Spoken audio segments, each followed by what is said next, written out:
नमस्कार, आप सभी का हमारे इस खास कार्यक्रम में हार्दिक स्वागत है और मैं हूं आपके साथ प्रिया तिवारी। हम आज एक ऐसे पर्व की चर्चा करने वाले हैं जो न सिर्फ हमारे संस्कृति और परंपरा में गहराई से बसा है, बल्कि जो मौसम, सूर्य की चाल और हमारे जीवन की ऊर्जा से भी जुड़ा हुआ है।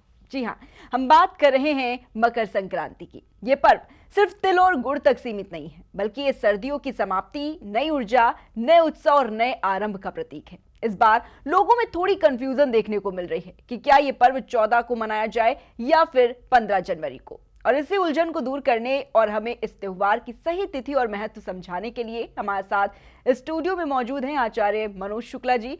मनोज जी, सबसे पहले तो आपका बहुत बहुत स्वागत है आज के हमारे इस खास कार्यक्रम में। प्राइम टीवी के सभी दर्शकों को हार्दिक नमस्कार।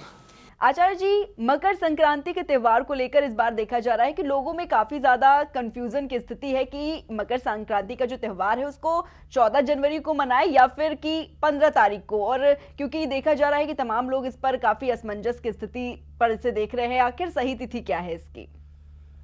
देखिए, त्योहार हमेशा 14 या 15 दोनों में कन्फ्यूजन चल रहा है 2-3 साल से।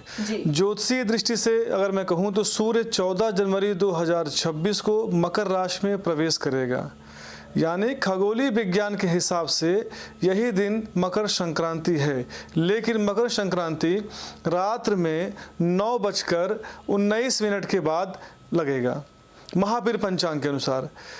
लेकिन 14 जनवरी को एकादशी भी पड़ रही है और हिंदू परंपरा में एकादशी के दिन तिल, गुड़ और खिचड़ी के त्योहार संबंधी अनुष्ठान नहीं किए जाते हैं, क्योंकि खिचड़ी चावल का जो सेवन है वो एकादशी के दिन नहीं किया जाता है, इसलिए खिचड़ी नहीं बनेगी। इसीलिए इस बार पारंपरिक रीत और धार्मिक शुभ मुहूर्त के अनुसार मकर संक्रांति का वास्तविक उत्सव 15 जनवरी गुरुवार को मनाया जाएगा, जब सूर्य को अर्घ्य दिया जाएगा। तिल, गुड़ और खिचड़ी का सेवन भी किया जाएगा। जी आचार्य जी, एक बड़ा सवाल ये भी है कि हर साल मकर संक्रांति की तारीखें जो है वो देखा जा रहा है कि काफी बदली हुई नजर आती है। कुछ लोग कहते हैं कि ये 14 को मनाई जाएगी और कुछ लोग कहते हैं कि ये 15 को मनाई जाएगी। लेकिन अगर पिछले कुछ सालों से देखा जाए तो ये परिवर्तन हुआ है, लेकिन उससे पहले देखा जाता था कि 14 तारीख ही निश्चित समय माना जाता था खिचड़ी के त्योहार को लेकर। देखिए, हर साल मकर संक्रांति की जो तारीख है वो थोड़ी बदल जाती है। इसका कारण सूर्य की गति और हमारे कैलेंडर का अंतर है। ज्योतिषीय दृष्टि से मकर संक्रांति तब होती है जब सूर्य मकर राशि में प्रवेश करता है। हमारा कैलेंडर ग्रेगोरियन कैलेंडर है। कभी कभी सूर्य का गोचर दोपहर, रात या अगले दिन के शुरुआती समय में होता है, जिससे कुछ लोग एक दिन और कुछ लोग दूसरे दिन को उत्सव मान लेते हैं। आचार्य जी, एक सवाल ये भी कि मकर संक्रांति के दिन क्या विशेष अनुष्ठान जो है वो किए जाते हैं? देखिए, मकर संक्रांति के दिन कई प्रकार के विशेष अनुष्ठान करना चाहिए और करते भी हैं लोग, और पुण्य कार्य भी किए जाते हैं जो न सिर्फ धार्मिक महत्व रखते हैं बल्कि हमारे जीवन में सकारात्मक ऊर्जा भी लाते हैं। सबसे पहले सूर्य देव को अर्घ्य देना अत्यंत शुभ माना गया है। सूर्य को जल दें, तिल और गुड़ अर्पित करें, धन्यवाद और आशीर्वाद प्राप्त करें। भगवान को धन्यवाद दीजिए और उनसे आशीर्वाद ग्रहण कीजिए। इसके साथ ही इस दिन दान पुण्य करना चाहिए। ज़रूरतमंदों को वस्त्र दें, भोजन कराएं और धन देना चाहिए। अत्यंत शुभ माना गया है। यदि आप धन का दान करते हैं गरीबों में तो उस दिन अत्यंत शुभ माना गया है। कहा जाता है धन की वृद्धि होती है। लोग तिल, गुड़ और खिचड़ी बनाते हैं अपने घर में, क्योंकि तिल मिष्ठान और गुड़ ऊर्जा का प्रतीक है और खिचड़ी स्वास्थ्य और समृद्धि का संकेत देती है। साथ ही नदी या तालाब में स्नान भी बहुत शुभ माना गया है, क्योंकि ऐसा करने से शारीरिक और मानसिक शुद्धि होती है। इस दिन घरों में साफ सफाई, वस्त्रों का दान और परिवार के साथ सामूहिक पूजा करना भी पारंपरिक है, जिससे जीवन में सुख, शांति और सौभाग्य बढ़ता है। जी आचार्य जी, मकर संक्रांति के दिन खिचड़ी और तिल गुड़ खाने की जो परंपरा है वो आखिर क्या है और इसके पीछे क्या कुछ धार्मिक महत्व माना जाता है? क्योंकि देखा जाता है अक्सर कि खिचड़ी तो लोग खाते हैं, लेकिन उसके साथ में ये भी कहा जाता है कि तिल और गुड़ का सेवन भी काफी जरूरी है। देखिए, धार्मिक दृष्टि से मकर संक्रांति के दिन खिचड़ी और तिल गुड़ खाने की परंपरा अत्यंत शुभ मानी जाती है, क्योंकि यह सूर्यदेव की कृपा और उत्तरायण की ऊर्जा को प्रसन्न करने का एक साधन है। तिल और गुड़ का सेवन पुण्य और सकारात्मक ऊर्जा का प्रतीक है। तिल जीवन में मिठास और स्नेह, जबकि गुड़ स्थायित्व और शक्ति का प्रतीक है। खिचड़ी का दान और सेवन हमारे शरीर को हल्का रखते हुए पवित्रता और संतुलन का संदेश देता है।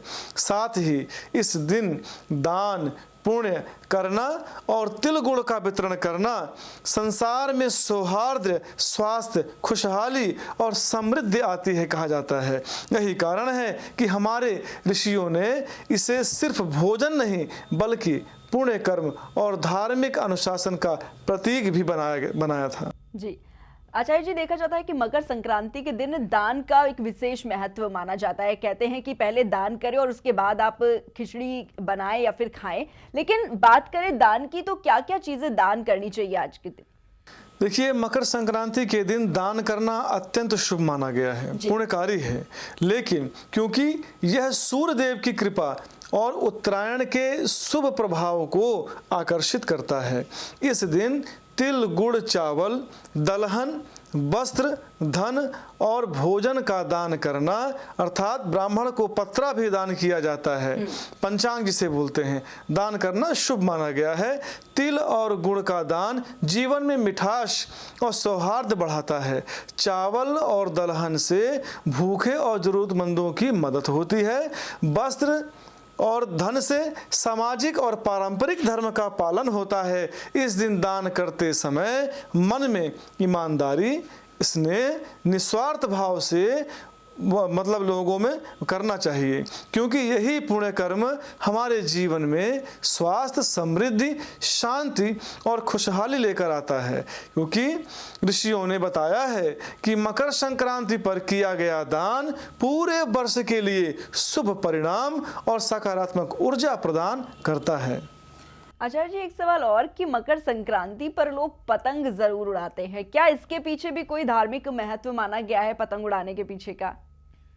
देखिए, मकर संक्रांति पर पतंग उड़ाने की परंपरा तो है, केवल मनोरंजन तक ही सीमित नहीं है, बल्कि इसका एक गहरा धार्मिक और आध्यात्मिक महत्व भी है। मकर संक्रांति से सूर्य उत्तरायण होता है और इस समय सूर्य की किरणें अधिक शुभ और स्वास्थ्यवर्धक मानी जाती हैं। पतंग उड़ाते समय मनुष्य खुले आकाश में सूर्य के समीप होने का भाव अनुभव करता है, जिससे सूर्य देव के प्रति श्रद्धा और जुड़ाव प्रकट होता है। धार्मिक मान्यता के अनुसार मैं कहूँ, इस दिन आकाश की ओर रंग बिरंगी पतंगे उड़ाना मानो सूर्य देव को उत्सव का निमंत्रण देना होता है। साथ ही सामूहिक रूप से पतंग उड़ाने से समाज में उल्लास और एकता और भाईचारे की भावना भी बढ़ती है। इस प्रकार पतंग उड़ाना मकर संक्रांति पर सूर्य उपासना करना, सकारात्मक ऊर्जा और जीवन में ऊंचाइयों की कामना का प्रतीक माना जाता है। आचार्य जी, एक सवाल और कि मकर संक्रांति पर कहते हैं कि स्नान करना काफी शुभ होता है और लोग गंगा स्नान भी करते हैं इस दिन, उसके पीछे क्या कुछ महत्व है और कितना ये जरूरी है? देखिए, मकर संक्रांति पे स्नान करना बहुत ही शुभ माना गया है, क्योंकि मकर संक्रांति के दिन सूर्य जो है धनु राशि में जाता है, जिससे मकर और कहा जाता है, एक तरीके से कह लिया जाए कि सूर्य और शनि का मिलन भी होता है, पुत्र और पिता का एक मिलन भी होता है। उस दिन स्नान करने से जितने भी पाप होते हैं, क्योंकि इसके पहले खरमास चल रहा होता है, बहुत सी चीजें अपने पूर्वजों के लिए लोग करते हैं, तो अपने शुद्धि के लिए और अपने को अग्रसित करने के लिए, ग्रहों की शांति के लिए स्नान करना बहुत जरूरी होता है। जी, अगर बात करें आचार्य जी कि अभी आपने बताया कि इस दिन विशेष लाभ मिलता है जो लोग दान पुण्य करते हैं। इसमें खास तौर पर अगर खिचड़ी का दान, तो सभी को पता है कि खिचड़ी दान करनी चाहिए, कौन से दाल का इस्तेमाल उसमें ज़रूरी है और खिचड़ी के अलावा और कौन कौन सी चीज़ें अपने दान में शामिल करनी चाहिए? देखिए, दान में तो कुछ भी दे सकता है व्यक्ति, लेकिन खिचड़ी के दान में उड़द की दाल, मूंग की दाल ज़्यादा विशेष मानी गई है। यदि इन दोनों का अभाव है तो आप अरहर की दाल भी दे सकते हैं, चने की दाल दे सकते हैं। ये खिचड़ी का दान करना, किसी ब्राह्मण को बुलाकर पहले ब्राह्मण को दान करें, इसके बाद अपने घर में खिचड़ी बनाना बहुत शुभ माना गया है। इसी के साथ तिल का दान, काले तिल का दान लड्डू बना करके किसी को देना या खिलाना शुभ माना गया है। और इसी के साथ कहा जाता है कि मीठा मिष्ठान में गुड़ यदि आप दान करते हैं तो बड़ा शुभ माना गया है। और ब्राह्मण को खिचड़ी खिलाने के बाद, दक्षिणा इत्यादि देने के बाद आप पंचांग का जो है दान ब्राह्मण को करें। इस दिन बहुत शुभ माना जाता है। और वस्त्र भी आप दान कर सकते हैं। तो आचार्य जी, जो शंका लोगों के मन में देखी जा रही है 14 जनवरी और 15 जनवरी को लेकर कि आखिर एकादशी भी पड़ रही है 14 तारीख को, तो इसीलिए क्योंकि चावल उसमें नहीं खाना चाहिए, तो ऐसे में अब लोगों की जो शंका है वो दूर हो चुकी है और साफ तौर पर जितने लोग खिचड़ी का पर्व मनाए, मकर संक्रांति का पर्व मनाए, तो यानी वो 15 तारीख को ही मनाए। जी, उसमें कारण है।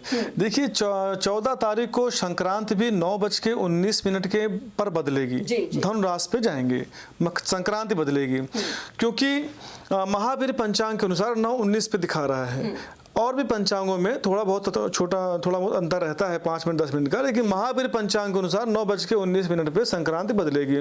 दिन भर खट तिला एकादशी है। 14 तारीख खट तिला एकादशी में चावल का सेवन नहीं किया जाता है। और इसीलिए 9 बजे के बाद अगर चेंज हो रही, संक्रांति बदल रही है, तो खिचड़ी क्योंकि रात में बनाना ठीक नहीं है, प्रातःकालीन उदयाकाल तिथि में खिचड़ी का सेवन करें, दान करें और संक्रांति स्नान भी करें, भगवान सूर्य को जल दें और पूजन पाठ करना चाहिए। बहुत बहुत धन्यवाद आचार्य मनोज जी, आपका हमारे साथ जुड़ने के लिए और हमारे दर्शकों को तमाम जानकारियां देने के लिए और उनकी शंका को दूर करने के लिए, जो लोगों के मन में है कि आखिर जो मकर संक्रांति यानी कि जो खिचड़ी का त्योहार है वो 14 जनवरी को मनाया जाए या फिर कि 15 जनवरी को।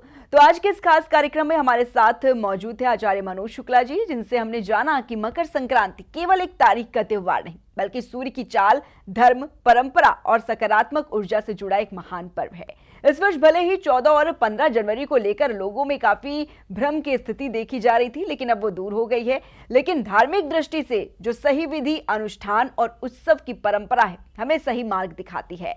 मकर संक्रांति हमें दान, संयम, सद्भाव और नए आरंभ का संदेश देती है। इसी आशा और विश्वास के साथ आप सभी को मकर संक्रांति की हार्दिक शुभकामनाएं। सूर्यदेव की कृपा से आपके जीवन में स्वास्थ्य, समृद्धि और सुख शांति बनी रहे। इसी शुभकामना के साथ आप हमें दीजिए इजाजत। नमस्कार।